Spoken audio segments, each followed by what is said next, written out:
সৌরভ রিয়েলটেকে আপনাদের স্বাগত। আমি আপনাদের বন্ধু সৌরভ। আজকে আবার নিয়ে এসেছি আরেকটি সত্য ভৌতিক ঘটনা। যাই হোক, ভূত বা আত্মা সম্বন্ধে মানুষের একটু কৌতূহলটা বেশিই থাকে, কারণ মানুষ যেরকম ভগবানে বিশ্বাস করে সেরকম ভূতেও বিশ্বাস করা উচিত, আমার যেটা ধারণা।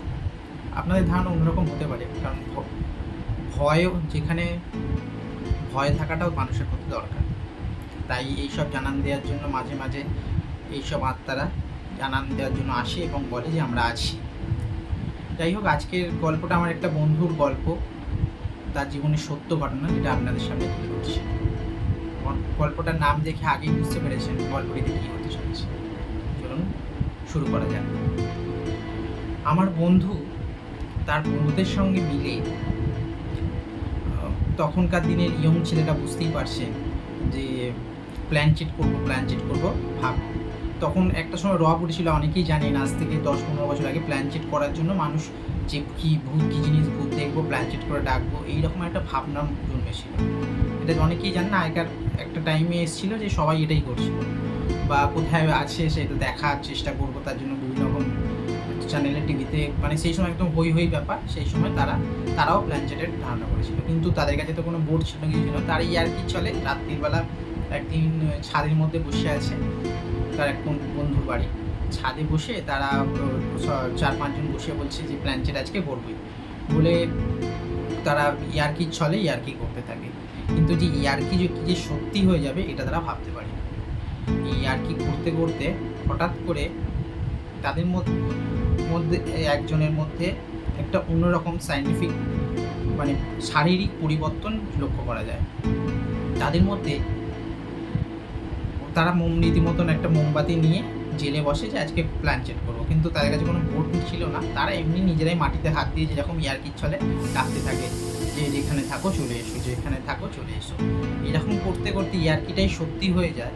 কিছুক্ষণ পরে তাদের মধ্যে তার এক বন্ধুর শরীরে প্রবেশ করে যখন, এবং প্রবেশের সঙ্গে সঙ্গেই সে বুঝতে পারে তার অ্যাক্টিভিটি চেঞ্জ হয়ে যায়।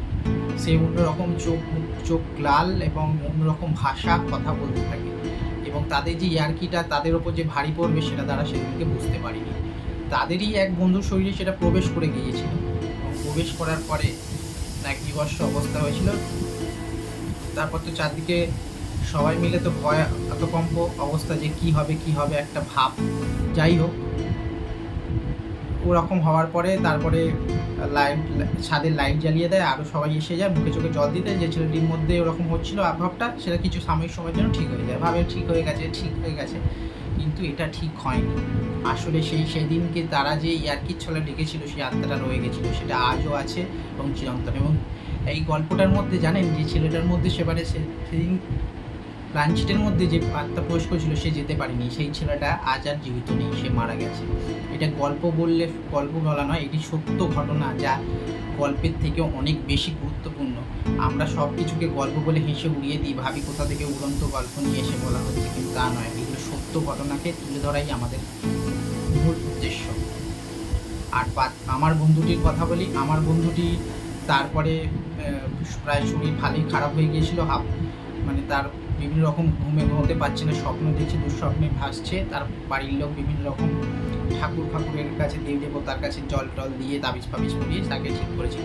কিন্তু যে ছেলেটি মেনলি ডেকেছিল, আজও তাকে কিন্তু সেই আত্মাটি ছাড়েনি। কারণ সে যখনই বাড়ি থেকে বাইরে বেরোয়, সেই আত্মাটি তার শরীরে প্রবেশ করছে, এবং সে যখন ঘরে ঢুকছে, আত্মাটি ঘরে প্রবেশ করছে না, তাকে ছেড়ে দিচ্ছে। এই রকম সারা জীবন চলতে থাকে। এবং আমার বন্ধুটিকে যে মানে ঠাকুরের কাছে গিয়েছিল, সেখানে বলেছিল যে ছেলেটি মেন এইসব কাজ করেছে তার থেকে 10 হাত দূরে থাকতে। কারণ সেই ছেলেটি যদি সঙ্গে সম্পর্ক রাখো, তাহলে পুনরায় আবার তোমরা জড়িয়ে পড়বে এবং একটা বিপদ ঘটার সম্ভাবনা থাকবে।